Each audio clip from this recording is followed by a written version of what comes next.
Welcome to the Web3 Wisdom Podcast, the frontier where vision meets reality in the digital world. Join us as we navigate the ever-evolving landscape of blockchain, cryptocurrencies, and the decentralized web. In each episode, we dive deep into the minds of pioneers, innovators, and thought leaders. So let's unpack the complexities of Web3 and transform into insights to act on right here on Web3 Wisdom Podcast. Here we go. Hey, hello. Thanks a lot, Frank, for getting on the Web3 Wisdom Podcast. It's a pleasure having you on the pod. And please introduce yourself to the lovely BitScrunch community.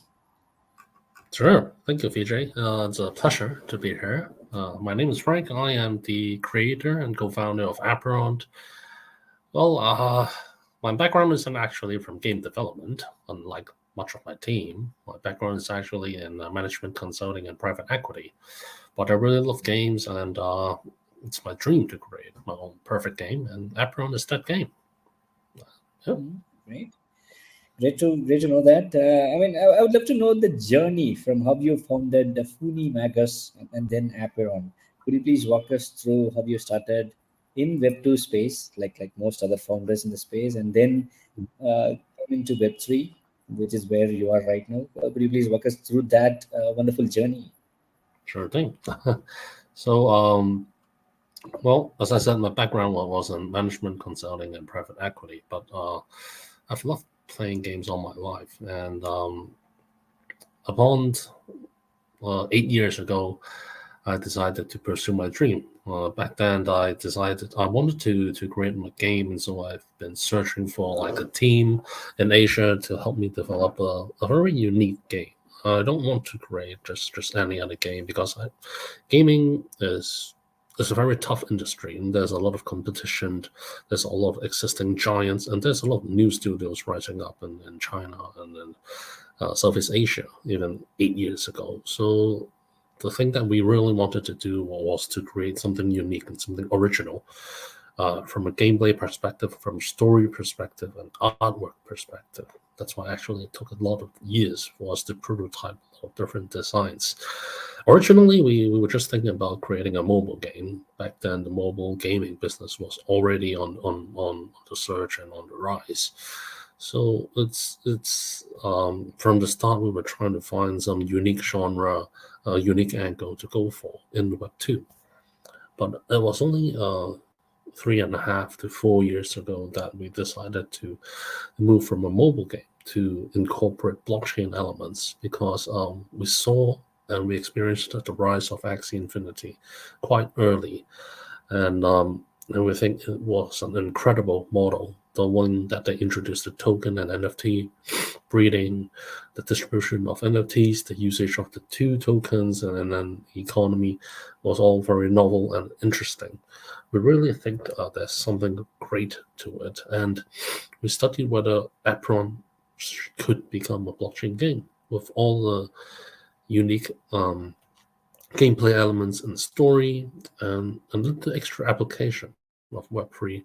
We think actually it's a great fit, especially for indie developers like us, finding funding, finding a unique new audience, being able to publish ourselves.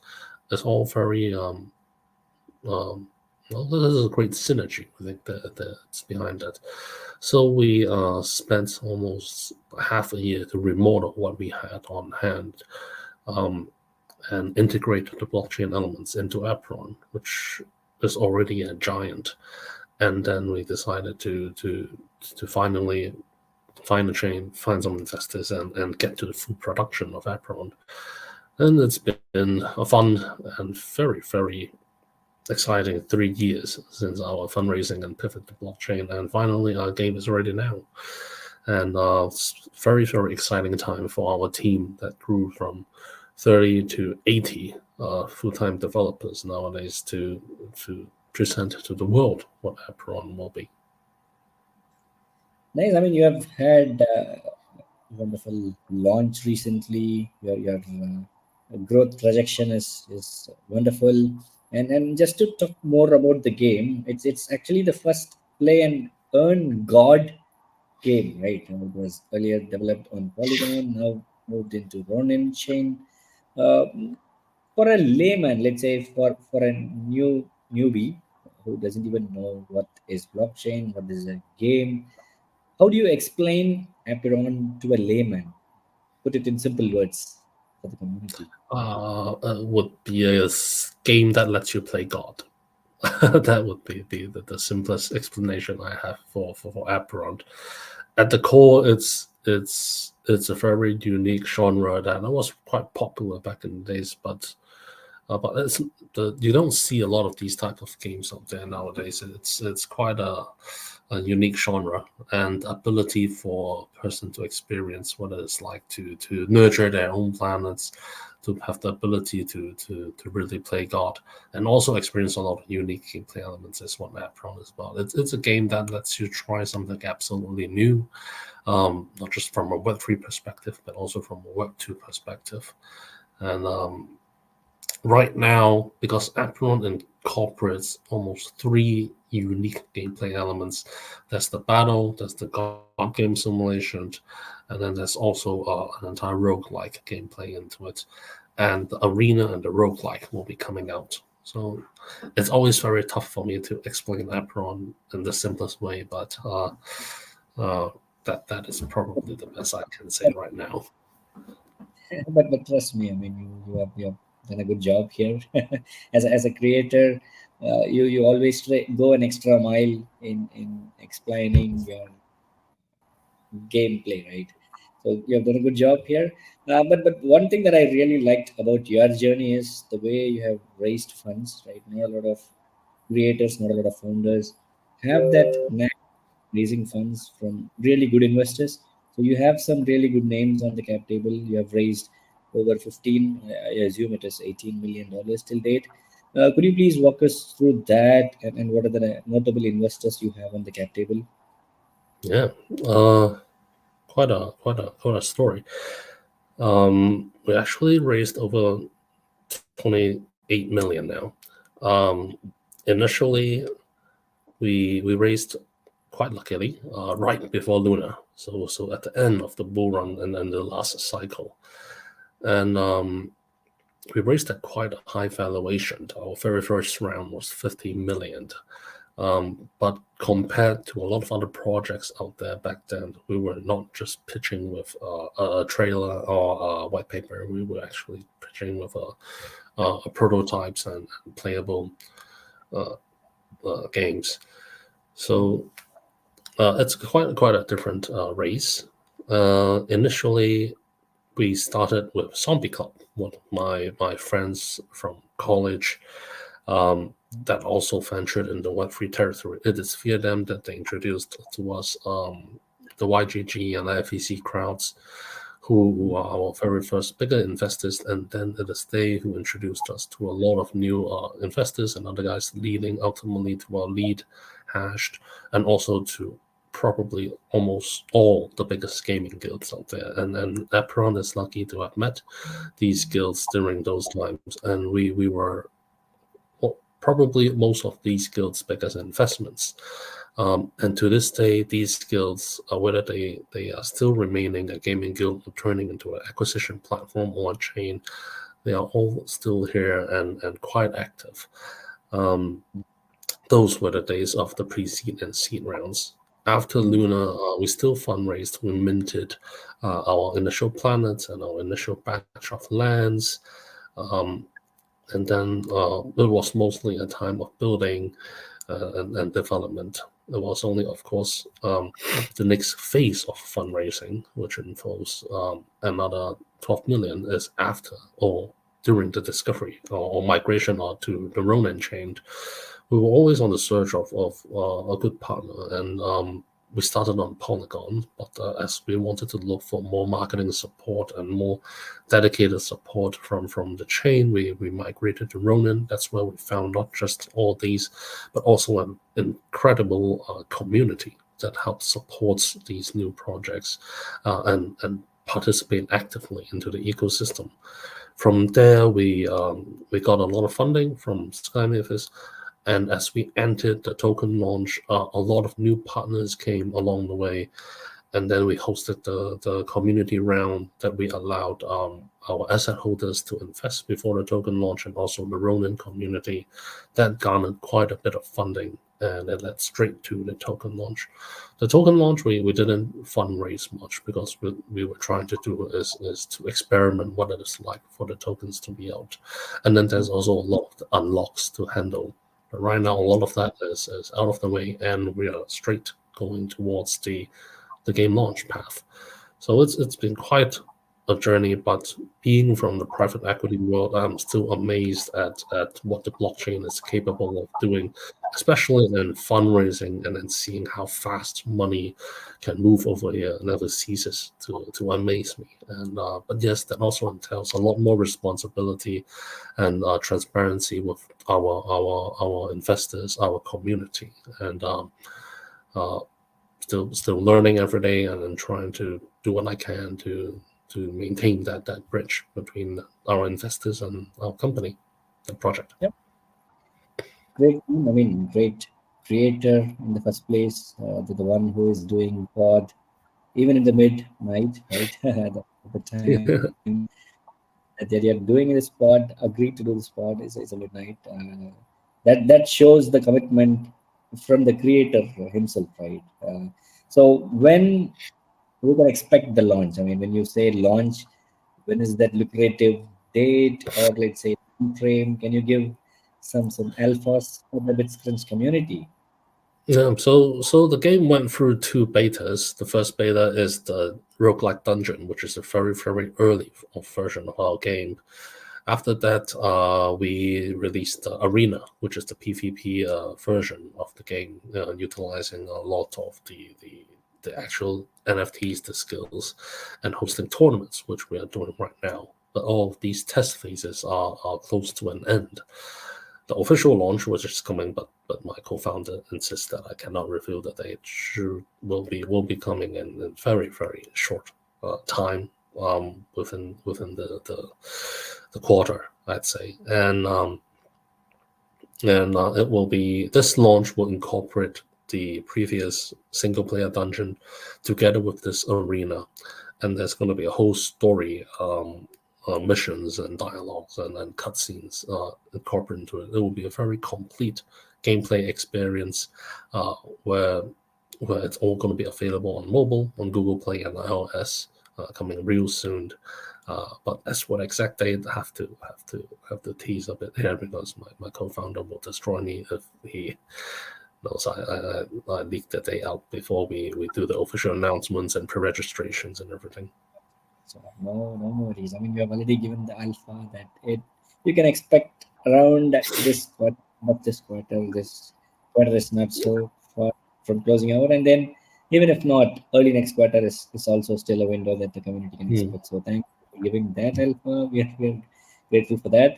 And while I was digging in, I had a look at the tokens and the utilities. So APRS being the main token, and then there is Anima, there is Singularity, Regularity. So could you please walk us through the utility of the token and sorry, excuse me. Could you please walk us through the utilities of these tokens and so on, and why do you have these tokens in play? What do these play? How do they play a role in this whole ecosystem? Sure. So as I said in the very beginning, the reason we pivoted into Web3 is after we studied Axie Infinity. So we believe that dual token model is actually very interesting. That's what the 2 tokens that we're going to focus on right now. There's APRS and Anima. APRS is much like AXS in Axie Infinity, while Anima functions much like SLP. One is the core ecosystem governance token, and the other one is a game utility token, both of which have in-game features, but their very core usage is actually breeding. We think breeding is actually a very powerful tool for both tokens and NFTs.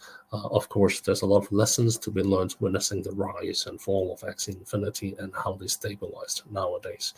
And we intend to improve upon that. Of course, there's also a huge other amount of utility in the game, where APRS functions as more of a premium in-game currency, allowing for upgrades that allows permanent progression across all accounts. And then there's also staking functions available on our marketplace with APRS. While Anima is more of the in-game utility token, where you can upgrade within each roguelike run, improve your NFTs on the marketplace, such as aging, such as apostles merging. So there's 2 tokens.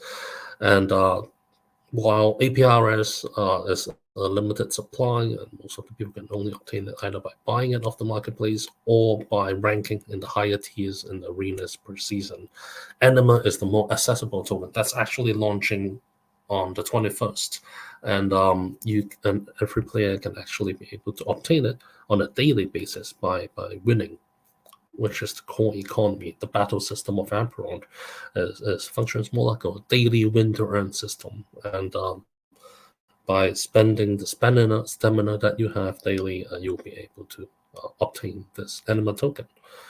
The third token will come further down the line, but we always imagined that when we design a game, especially a game as complex as Apeiron, there's the single-player experience, there's arena battle experience, but then one of the major things that really extends a game's life cycle and complexity is multiplayer, giant guild-based content that also involves a lot of other different gameplay elements, not just the card game simulation, or not just the card-based battle that you see right now. It's going to be a giant guild-based battle that spans across the entire Godverse that we created. It's quite a interesting new gameplay element that involves massive multiplayers, and we think having a third token deal with this sort of gameplay is essential, because we need different tokens for different types of functions in the game and in the ecosystem.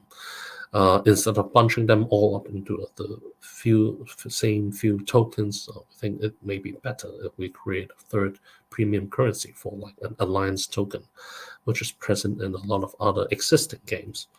Of course, this is all a lot in conjecture. We will still be focusing on trying to balance the first 2 tokens first, recreating the success of Axie Infinity and even more. Whether we should go for the final third token will still be decided as we gain more battle experience. But from what we see right now, it is still very much an idea and a system that we would like to entertain. But it all comes down to what we battle test with our stats, and how the community reacts, and how our investors think that the markets will be like. But I think this is the essence of Web3. By prototyping new designs and economies, we can test in a very rapid iteration different types of game economies and mechanisms. I think it's still a very early time, and as long as we stay close with our community and maintain the transparency, we will manage to find the right balance or the right way forward to create the ideal and sustainable gaming economy. That's wonderful. I mean, thanks for walking us through the token economy for the viewers. I mean, that's wonderful. Coming directly from the creator's mouth is always nice, rather than reading through all the white paper stuff. So thanks for giving us that wonderful piece of information. And then while researching, while digging about Apeiron and the community, I saw that you have one of the biggest communities, right? And you also host the open beta events. So could you please walk us through how you manage such a vibrant community, and then walk us through these events, either virtual events or IRLs that you always do for the community? Sure. I spent a lot of time gaming when I was young, so even back then, I always dwell within the communities.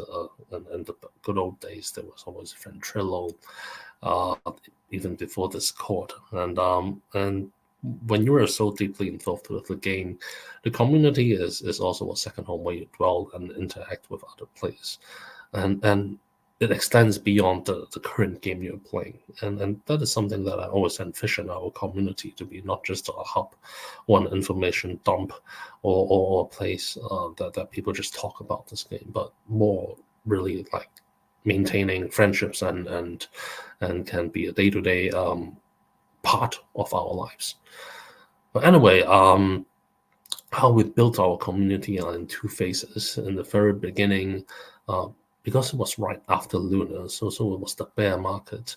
A lot of the traditional marketing strategy didn't work. We went for a lot of ads, different types of campaigns, but the cost effectiveness of these campaigns more often than not is not good during the bear market. So we went for the more grassroots efforts, and we went to do AMAs, pitches, probably on 4 to 5 times a week or more, and we tried to garner users one by one.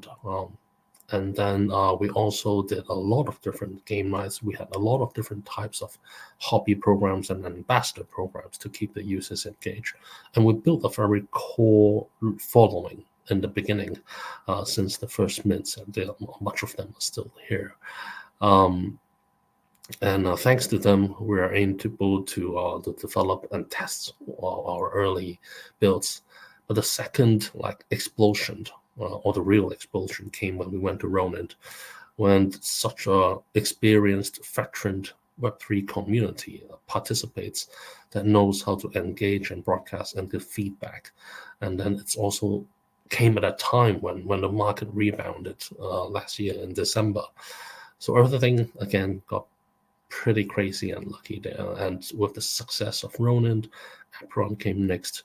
And the unique positioning of Apeiron is also quite interesting, because compared with Pixels, which is probably one of the most hyper-casual and Web3 oriented game, comes Apeiron, a very mainstream targeted game with very mid-core and or even hardcore playstyles, because there's only the arena available now. It offers a very unique variation in the Ronin network. And with the help of Sky Mavis and their very professional team, we managed to grow at an extremely fast pace. We are still growing at about 30% per month. And with the coming Guild Wars, which is $1 million prize pool reward, even in these uncertain times, we expect another wave of growth. And then finally, it would arrive at the launch. And so we'll continue to do so and explore what we can do along the way. And I guess that the key with which we build our community is to just stay really, really close to the ground and play our own game, talk to our communities, make sure that we can answer best we can, and make sure that the expectations are properly managed as we release each phase of our development. Well, it's so amazing. I mean, giving such a really good cash pool price at this point in time, because now the market is still not up, right? I mean, the market is still choppy. I actually had a conversation with some of the content creators and some other projects, and before announcing this prize pool, and actually a majority of them say that these are not good times to release such a large prize pool, because for one, the markets are choppy, people are quite scattered, and second, I think a lot of people are rather exhausted from the wealth of all these airdrop points grinding projects here and there, and it may not be ideal, especially to announce these times. And most of them recommended just do smaller events and then maintain it until the right timing comes, which, well, it's very important to partner your main events and launches or prize pools during the bull market, they say. But to me, as we approach the official launch, we are not just targeting the Web3 markets. There is, of course, the development pipeline that we hope to stick close to. And with it also comes a lot of preparations and different features and events that we need to keep shipping, whether the markets are good or not, because we want to target the mainstream markets, and there are a few key dates and events that we must hit. And we believe with the appeal and the quality of Apeiron, we are very much poised to enter the mainstream. And I think it's also an interesting angle to go for, because when the markets are at the bottom or in the bear markets, actually these are the times when the real users, even on Web3, the core users that truly believe in the product and not just speculative natures, are here, and they will be watching. And we need these crowds. We want them to know that there are projects out there that's not just riding the speculative waves, but really trying to go out there and tell someone that there's an actual product and a team that's dedicated to keep shipping and pushing no matter what the times are, because there really is something else out there beyond the speculative nature of Web3. Wouldn't say this is the ideal thing, but again, I think Web3 is a place where a lot of testings and opportunities can be had, and I would like to maintain that philosophy and see what we can do over there. At least, even if the times are not right and we couldn't reach a massive audience, it will also be a good time to reward those who have been staying close to us. And there's a lot of users out there right now that plays Apeiron and lives Apeiron, and wouldn't hurt to reward them further. So yeah. Hey, that's wonderful. That's wonderful from the creator and also the team to also care about the community and also be willing to spend in this market, right? I mean, as you said, a lot of projects, they are skeptical about the market being choppy, being way beyond. But then the way you take care of the community, and then one thing that you pointed out rightly is those who stay even in the bear market are the players that are here for the space, right? I mean, that are here for the Web3 as such. So that's wonderfully thought through and amazing work.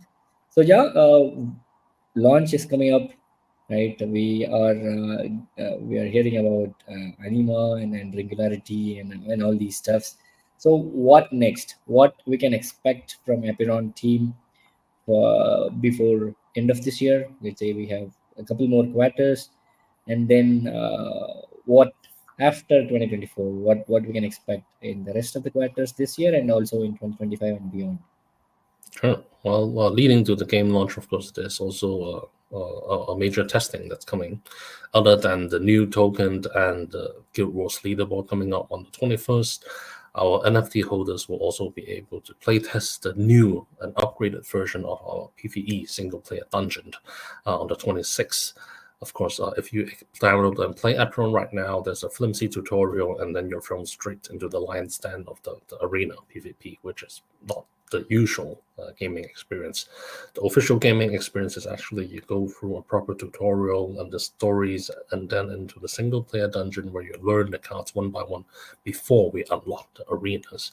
That would be the official launch that's coming. But after that official launch actually comes the road shows and the events. Right after the official launch, we plan to host a finals tournament and a launch event in Hong Kong, where we invite the top 4 teams from around the world, 2 teams from Americas, 2 teams in Asia, to compete in real life and sort of like an esport-like event to celebrate. And then there's the Tokyo Game Show, which we are hunting for a larger booth because we want to go for the mainstream audiences. We'll also make our presence known in a lot of the Web3 expos and exhibitions, and also the other larger Web2 and esports gaming exhibitions throughout the rest of the year. But of course, what we're targeting for at the end of the year is the main launch of the official God game, where you literally really play God and play around with the planets. That's where we hope to target for the full launch, and also the beginning of our animation series. There'll be pilots, there'll be trailers, both from a TV series angle and a movie angle. And that's when we really transformed Apeiron from not just a game, but into a full-fledged gaming franchise with stories, with animations, with more merchandise and comics. We'll integrate the community and the ability for them to own part of this franchise together. That's when we'll go for the Series A early next year. And beyond that, it would be growing the franchise further, extending the guild gameplay, the third token into the fold, and continuing improving Apeiron and realizing the full vision of what we've been preparing over the past 8 years for, to turn Apeiron into hopefully the biggest gaming franchise that incorporates not just blockchain, but also AI into the solution. Good. That's wonderful. I mean, that's exciting to hear. And I'm sure both Apeiron communities and Bitstringe community who are listening to this is really excited about what you guys are building. And I really wish you all the very best and good luck for whatever you are all set to do in this year and rest of the years. And just before you leave, we will have a quick couple of rapid fire questions just to see the other side of Frank as a person. Sure. Oh, you're up for it. Yes. Cool. So what's your favorite city and why? My favorite city would have to be Hong Kong. I was born and raised here. I did spend around 8 years in the States and around the Midwest. But Hong Kong is where my heart is, and I really hope that I can help Hong Kong thrive. This is actually a very core part of our company mission. There's a lot of places where game development can take place. But Hong Kong is actually traditional or rather expensive place to do original development. But for me, it is also the only place in Asia that I can find the right amount of crazy talent to venture into something as daring as Apeiron. And I think I'm right, because over the past 8 years, as I garnered this team, I managed to get quite a certain amount of talent to put together my dream. This very unique gameplay, this very unique art and story doesn't come easy, but the world has gave us a really big green light with the fundraising, with the reception, and we hope what we do can present the very, very first international IP project originating from Hong Kong to showcase what this unique city is like, other than just a financial and real estate center, of course. And with crypto coming into the scene, into the play in the world, I think Hong Kong also holds a very critical and unique position. I see a lot of new teams coming back, or old teams coming back, and the new teams arriving these days. And the crypto scene around Hong Kong should evolve. And being part of that scene and the digital creative entertainment side, I really hope to do my part for the city. And then it's my hometown. And if you guys ever visit Hong Kong, just hit me up and I can show you around the office and also around Hong Kong. For sure. Thanks for the live invitation on the live podcast. That's so nice of you. So moving on to the next one, what's your favorite activity? Any hobbies? Any favorite physical activity you would like to mention here? No, my wife is sleeping, so I can say this. It would be drinking, but it's more like drinking games. I have a love for games, any type of games, especially competitive games, and drinking games is actually one of them. I actually do a monthly drinks with my community online in Discord, and having a lot of them get really, really drunk, including myself. But it's a fun pastime, and I guess that's also the Chinese part of me that loves drinking and playing games, and yeah, I had a little of that during my early career before game development. Don't have much of that after entering games development. The traditional game developers in China and Hong Kong are introverts, and they're not exactly drinkers. So some fun times, people in the community, and also well, right now in the expos and as we venture out to more of these exhibitions, I have more opportunity. So yeah, that would be the other activity that I'm happy about. Then I guess now it's my turn to invite you to Oktoberfest because I live in Munich. So now it's time for you to fly over to Awesome. Munich to probably have a couple of beers and chit chat and eat some German pretzels. That's great. Yeah. So, who is your inspiration in the space? Be it Web3 or Web2, who is your inspiration, Frank?